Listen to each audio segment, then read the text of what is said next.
Capítulo 17. Fuga e exílio de Jacó. Ameaçado de morte pela ira de Esaú, Jacó saiu da casa de seu pai como fugitivo, mas levava consigo a bênção paterna. Isaque lhe havia renovado a promessa do concerto e mandara-lhe como herdeiro da mesma procurar uma esposa na família de sua mãe, na Mesopotâmia. Foi, todavia, com o coração profundamente perturbado que Jacó partiu em sua viagem solitária. Apenas com um bastão na mão, teve de viajar centenas de quilômetros através de território habitado por tribos selvagens e errantes. Em seu remorso e timidez, procurou evitar os homens, com receio de que a pista lhe fosse descoberta pelo irmão irado. Temia que houvesse perdido para sempre a bênção que fora o propósito de Deus proporcionar-lhe, e Satanás estava a postos a fim de oprimi-lo com tentações. À noite do dia seguinte encontrou-o longe das tendas de seu pai.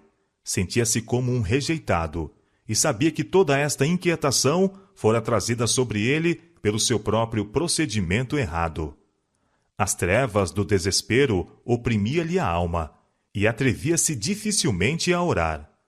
Mas achava-se tão completamente só que sentiu necessidade da proteção de Deus, como nunca antes a sentira.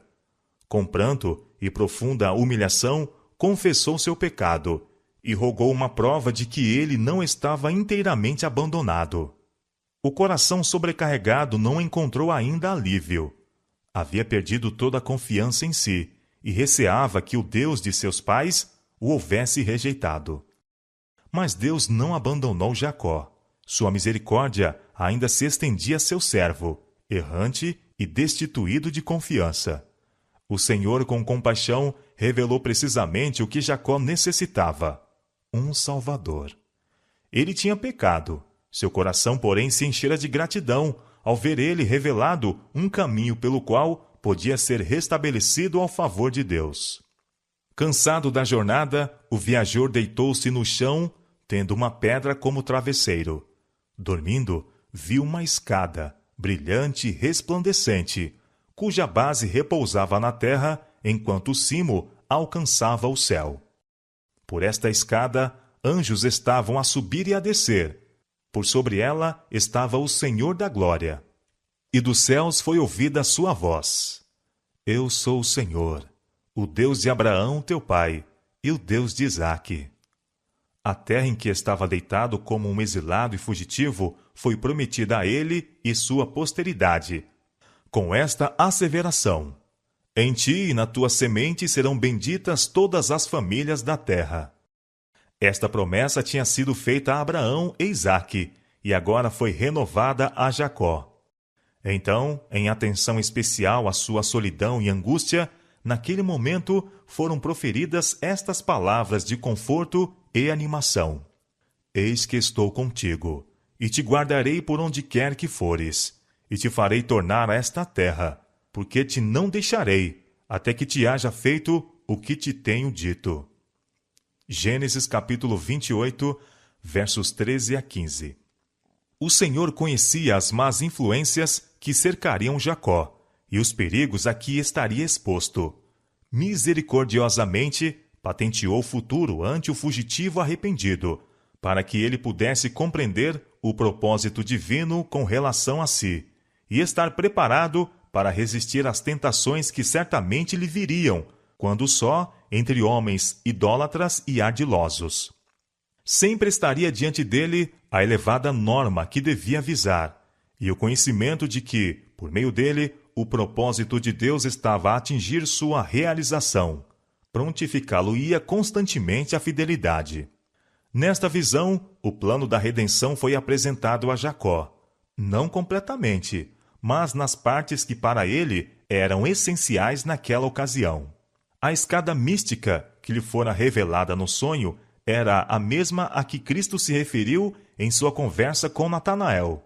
Disse ele: Vereis o céu aberto, e os anjos de Deus subirem e descerem sobre o Filho do Homem. São João capítulo 1, verso 51. Até o tempo da rebelião do homem contra o governo de Deus, tinha havido livre comunicação entre Deus e o homem. Mas o pecado de Adão e Eva separou a terra do céu, de modo que o homem não podia ter comunhão com seu Criador. Todavia, o mundo não foi deixado em uma solitária desesperança. A escada representa Jesus, o meio designado para a comunicação. Não houvesse ele, com seus próprios méritos, estabelecido uma passagem através do abismo que o pecado efetuou, e os anjos ministradores não poderiam ter comunhão com o homem decaído. Cristo liga o homem, em sua fraqueza e desamparo, à fonte do poder infinito. Tudo isto foi revelado a Jacó no sonho, se bem que sua mente de pronto apreendesse parte da revelação. As grandes e misteriosas verdades da mesma foram o estudo de sua vida toda, e mais se lhe desvendava a compreensão. Jacó despertou do sono no profundo silêncio da noite. As formas resplandecentes da visão haviam desaparecido.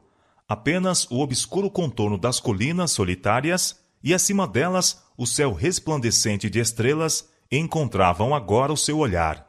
Tinha, porém, uma intuição solene de que Deus estava com ele. Uma presença invisível enchia a solidão. Na verdade, o Senhor está neste lugar, disse ele, e eu não sabia. Este não é outro lugar senão a casa de Deus, e esta é a porta dos céus. Gênesis capítulo 28, versos 16 a 22. Então levantou-se Jacó pela manhã de madrugada, e tomou a pedra que tinha posto por sua cabeceira, e a pôs por coluna, e derramou azeite em cima dela. De acordo com o costume de comemorar acontecimentos importantes, Jacó erigiu um memorial da misericórdia de Deus, para que quando quer que passasse por aquele caminho, pudesse demorar-se naquele local sagrado para adorar ao Senhor. E chamou o lugar Betel, ou Casa de Deus. Com profunda gratidão, repetiu a promessa de que a presença de Deus seria com ele, e então fez este voto solene: Se Deus for comigo e me guardar nesta viagem que faço, e me der pão para comer e vestidos para vestir, e eu em paz tornar à casa de meu pai, o Senhor será o meu Deus, e esta pedra que tenho posto por coluna será a casa de Deus, e de tudo quanto me deres, certamente te darei o dízimo. Jacó não estava aqui a fazer um contrato com Deus. O Senhor já lhe havia prometido prosperidade, e este voto era o transbordar de um coração cheio de gratidão pela certeza do amor e misericórdia de Deus. Jacó entendia que Deus tinha direitos sobre ele, os quais ele devia reconhecer, e que os sinais especiais do favor divino a ele concedidos exigiam retribuição. Assim, toda a bênção que nos é concedida reclama uma resposta ao autor de todas as nossas mercês. O cristão deve muitas vezes rever sua vida passada e relembrar com gratidão os preciosos livramentos que Deus operou em favor dele, amparando-o na provação, abrindo caminho diante dele quando tudo parecia escuro e vedado, refrigerando-o quando pronto a desfalecer. Deve reconhecê-los todos como provas do cuidado vigilante dos anjos celestiais. Em vista destas bênçãos inumeráveis, deve muitas vezes perguntar, com coração submisso e grato: que darei eu ao Senhor por todos os benefícios que me tem feito? Salmo 116, verso 12. Nosso tempo, nossos talentos, nossa propriedade devem ser, de maneira santa, dedicados àquele que nos confiou estas bênçãos. Quando quer que um livramento especial seja operado em nosso favor, ou novas e inesperadas mercês nos são concedidas, devemos reconhecer a bondade de Deus, não simplesmente exprimindo nossa gratidão com palavras, mas, como Jacó, por meio de dádiva e ofertas à sua causa. Assim como estamos continuamente a receber as bênçãos de Deus, assim devemos estar continuamente a dar. De tudo quanto me deres, disse Jacó, certamente te darei o dízimo. Gênesis capítulo 28, verso 22. Deveremos nós, que gozamos a plena luz e os privilégios do Evangelho, estar contentes com dar menos a Deus do que foi dado por aqueles que viveram na dispensação anterior, menos favorecida? Ao contrário, sendo que as bênçãos que gozamos são maiores, não se acham nossas obrigações aumentadas de modo correspondente? Mas quão pequena é a apreciação! Quão vão é o esforço de medir pelas regras matemáticas o tempo, o dinheiro e o amor em confronto com um amor tão incomensurável e um dom de tal valor inconcebível. Dízimos para Cristo, parco bocado, vergonhosa recompensa por aquilo que custou tanto. Da cruz do Calvário, Cristo pede uma consagração sem reservas. Tudo que temos, tudo que somos, deve ser dedicado a Deus. Com uma fé nova e permanente nas promessas divinas e certos da presença e guarda dos anjos celestiais, Jacó prosseguiu em sua jornada para a terra dos filhos do Oriente. Gênesis capítulo 29, verso 1. Mas quão diferente foi sua chegada da do mensageiro de Abraão quase 100 anos antes. O servo chegara com um séquito de ajudantes, viajando em camelos e com ricos presentes de ouro e prata. Jacó era um viajor solitário, tendo magoados os pés, sem nada possuir, a não ser o seu bastão. Como servo de Abraão, Jacó se deteve ao lado de um poço, e foi aqui que ele se encontrou com Raquel, a filha mais moça de Labão. Agora foi Jacó que prestou serviço, volvendo a pedra do poço e dando a beber aos seus rebanhos. Dando a conhecer o seu parentesco, foi bem recebido na casa de Labão. Se bem que tivesse vindo desprovido e desacompanhado, poucas semanas mostraram o valor de sua diligência e habilidade, e insistiu-se com ele que ficasse. Foi combinado que devia prestar 7 anos de serviço a Labão pela mão de Raquel. Nos tempos primitivos, exigia o costume que o noivo, antes da confirmação do contrato de casamento, pagasse uma soma de dinheiro, ou seu equivalente em outras propriedades, conforme as circunstâncias, ao pai da noiva. Isso era considerado como uma salvaguarda à relação matrimonial. Os pais não julgavam de bom aviso confiar a felicidade de suas filhas a homens que não haviam feito as devidas provisões para a manutenção de uma família. Se não possuíam tino econômico suficiente e energia para dirigir negócios e adquirir gado ou terras, receava-se que sua vida se mostrasse inútil. Mas tomava-se providência para provar aqueles que nada tinham para pagar por uma esposa. Permitia-se-lhes trabalhar para o pai, cuja filha amavam, sendo a duração do tempo determinado pelo valor do dote exigido. Quando o pretendente era fiel em seu trabalho e provava ser digno em outros sentidos, obtinha a filha como esposa. E geralmente o dote que o pai recebera era dado a ela por ocasião do casamento. Tanto no caso de Raquel como no de Léia, reteve entretanto Labão egoisticamente o dote que lhes teria sido dado. Referiram-se a isto quando disseram, precisamente antes da mudança de Mesopotâmia: vendeu-nos e comeu todo o nosso dinheiro. Gênesis capítulo 31, verso 15. O antigo costume, se bem que algumas vezes do mesmo se abusasse, assim como fizera Labão, produzia bons resultados. Quando se exigia do pretendente prestar serviços, a fim de obter a sua noiva, evitava-se um casamento precipitado e havia oportunidade de provar-se a profundidade de seu afeto, bem como sua habilidade para prover as necessidades de uma família.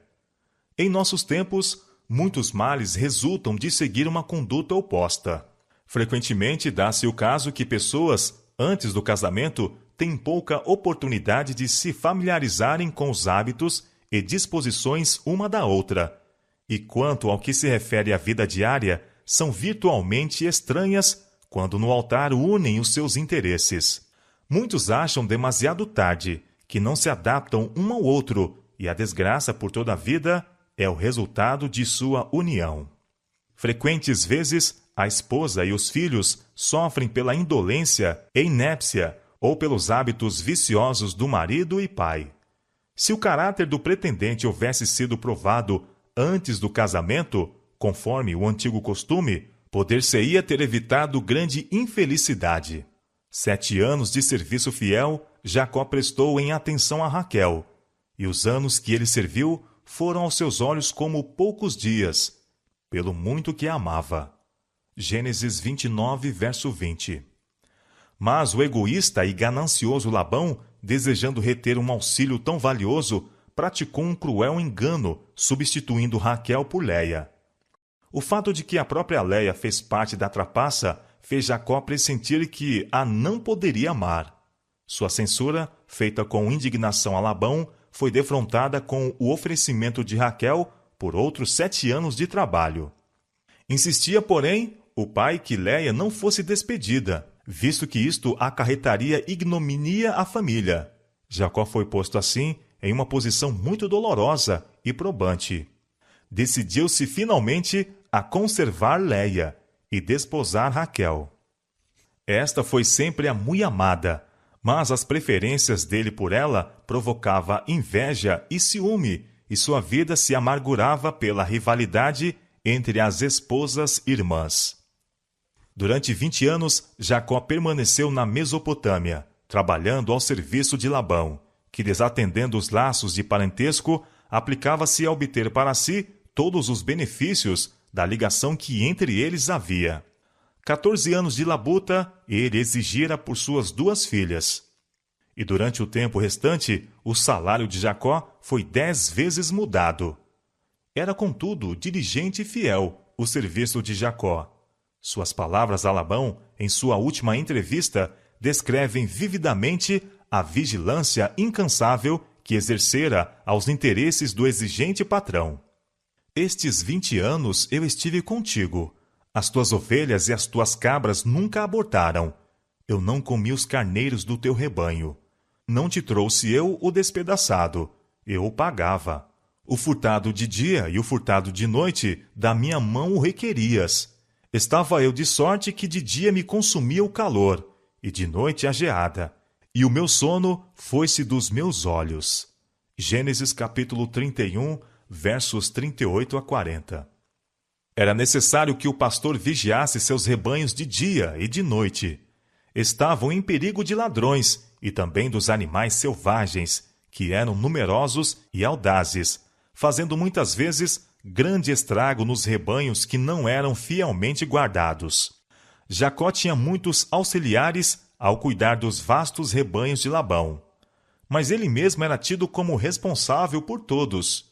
Durante algumas partes do ano, era-lhe necessário estar em pessoa, constantemente com os rebanhos, para os guardar na estação seca de perecerem de sede, e durante os meses frios de se enregelarem com a pesada geada noturna. Jacó era o pastor-chefe. Os servos que ele empregava eram pastores ajudantes. Se alguma das ovelhas faltavam, o pastor-chefe sofria o prejuízo, e ele chamava os servos, a quem confiara o cuidado do rebanho, a prestar conta estrita, se o mesmo não era encontrado em condições prósperas. A vida de diligência e cuidados do pastor e sua terna compaixão pelas desajudadas criaturas confiadas à sua guarda têm sido empregadas pelos escritores inspirados para ilustrar algumas das verdades mais preciosas do Evangelho. Cristo, em sua relação para com seu povo, é comparado a um pastor. Depois da queda, viu suas ovelhas condenadas a perecerem nos caminhos tenebrosos do pecado. Para salvar a esses seres errantes, deixou as honras e glórias da casa de seu pai. Diz ele: A perdida buscarei, e a desgarrada tornarei a trazer, e a quebrada ligarei, e a enferma fortalecerei. Eu livrarei as minhas ovelhas, para que não sirvam mais de rapina, e a besta fera da terra nunca mais as comerá. Ezequiel capítulo 34, versos 16, 22 e 28. Sua voz é ouvida chamando-as ao seu aprisco, para a sombra contra o calor do dia, e para refúgio e esconderijo contra a tempestade e contra a chuva. Isaías capítulo 4, verso 6. Seu cuidado pelo rebanho é incansável. Fortalece as fracas, alivia as que sofrem, ajunta os cordeiros em seus braços e leva-os em seu seio. Suas ovelhas o amam. De modo nenhum seguirão o estranho, antes fugirão dele, porque não conhecem a voz dos estranhos. São João capítulo 10, verso 5. Diz Cristo: o bom pastor dá a vida pelas ovelhas, mas o mercenário e o que não é pastor, de quem não são as ovelhas, vê vir o lobo e deixa as ovelhas, e foge, e o lobo as arrebata e dispersa. Ora, o mercenário foge, porque é mercenário, e não tem cuidado das ovelhas. Eu sou bom pastor, e conheço as minhas ovelhas, e das minhas sou conhecido. São João capítulo 10, versos 11 a 14. Cristo, o pastor-chefe, confiou o cuidado de seu rebanho a seus ministros, como pastores ajudantes, e ordena-lhes que tenham o mesmo interesse que ele manifestou, e sintam a responsabilidade sagrada do encargo que lhes cometeu. Mandou-lhes solenemente que sejam fiéis, que alimentem o rebanho, que fortaleçam as fracas, que reanimem as desfalecidas e as defendam dos lobos devoradores. Para salvar suas ovelhas, Cristo depôs a própria vida, e ele indica a seus pastores o amor assim manifestado, como exemplo para eles. Mas o mercenário, de quem não são as ovelhas, não tem interesse verdadeiro no rebanho, trabalha meramente por amor ao ganho e apenas cuida de si. Preocupa-se com seu próprio proveito, em vez do interesse de seu cargo, e em tempo de risco ou perigo fugirá e deixará o rebanho. O apóstolo Pedro admoesta os pastores auxiliares: apacentai o rebanho de Deus, que está entre vós, tendo cuidado dele, não por força, mas voluntariamente, nem por torpe ganância, mas de ânimo pronto, nem como tendo domínio sobre a herança de Deus, mas servindo de exemplo ao rebanho. Primeira carta de São Pedro, capítulo 5, versos 2 e 3. Paulo diz: olhai por vós e por todo o rebanho sobre que o Espírito Santo vos constituiu bispo, para apacentardes a igreja de Deus, que ele resgatou com seu próprio sangue. Porque eu sei isto, que depois da minha partida entrarão no meio de vós lobos cruéis, que não perdoarão ao rebanho. Atos capítulo 20, versos 28 e 29. Todos os que consideram como uma tarefa desagradável os cuidados e encargos que caem por sorte ao fiel pastor são reprovados pelo apóstolo. Não por força, mas voluntariamente, nem por torpe ganância, mas de ânimo pronto. A todos os servos assim infiéis, o pastor-chefe, de boa vontade, dispensará. A igreja de Cristo foi comprada com seu sangue, e cada pastor deve compenetrar-se de que as ovelhas, sob seu cuidado, custaram um sacrifício infinito. Deve considerar a cada uma delas como tendo um valor inapreciável, e ser incansável em seus esforços por conservá-las em estado salutar e próspero. O pastor que estiver embebido do Espírito de Cristo imitará seu exemplo abnegado, trabalhando constantemente pelo bem-estar de seu rebanho, e este prosperará sob seu cuidado. Todos serão chamados a prestar contas estritas de seu ministério. O mestre exigirá de cada pastor: onde está o rebanho que se te deu e as ovelhas de tua glória? Jeremias capítulo 13, verso 20. Aquele que for encontrado fiel receberá um rico galardão.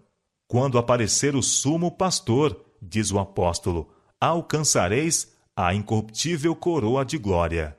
Primeira carta de São Pedro, capítulo 5, verso 4. Quando Jacó, tornando-se cansado ao serviço de Labão, propôs voltar para Canaã, disse ao sogro: deixa-me ir, que me vá ao meu lugar e à minha terra. Dá-me as minhas mulheres e os meus filhos, pela quais te tenho servido, e ir-me-ei, pois tu sabes o meu serviço que te tenho feito. Mas Labão instou com ele para que ficasse, declarando: tenho experimentado que o Senhor me abençoou por amor de ti. Gênesis capítulo 30, versos 25 a 27. Ele viu que sua propriedade estava aumentando, sob o cuidado do genro.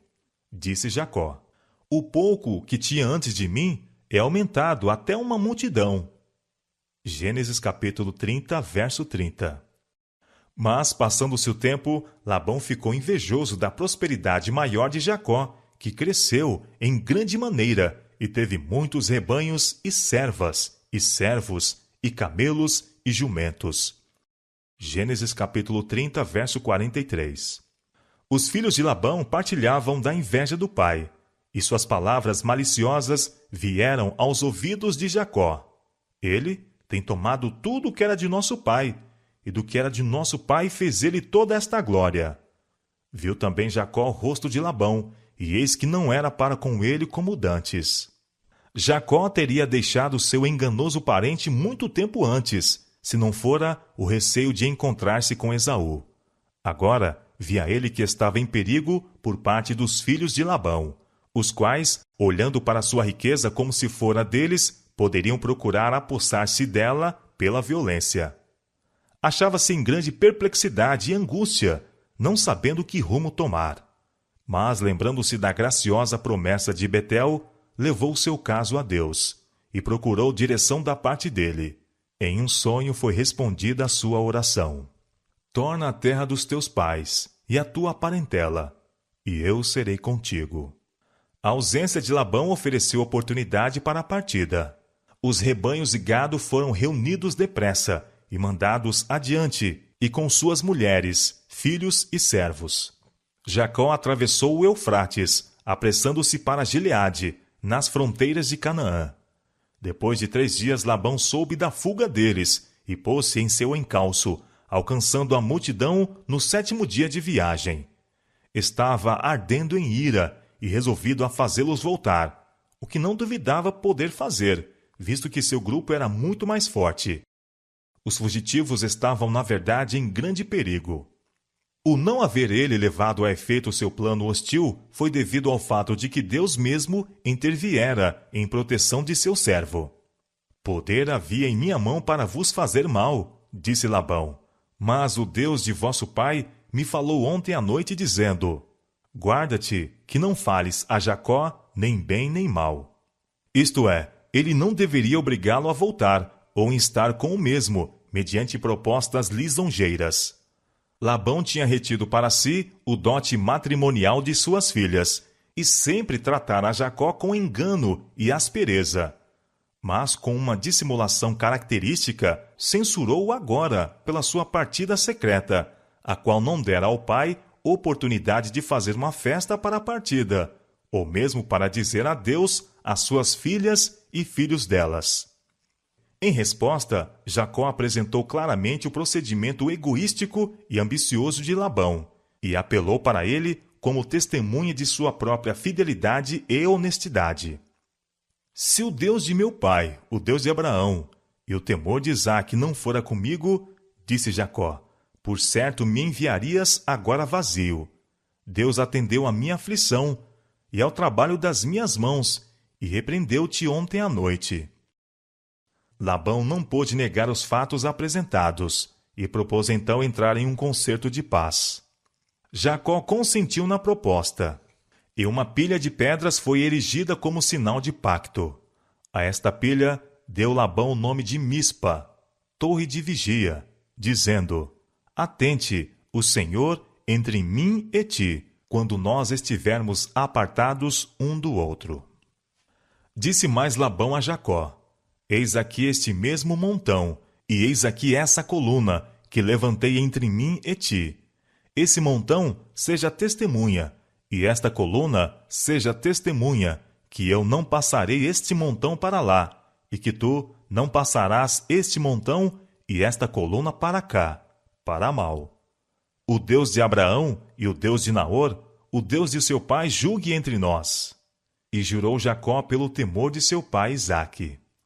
Para confirmar o tratado, os 2 partidos realizaram um banquete.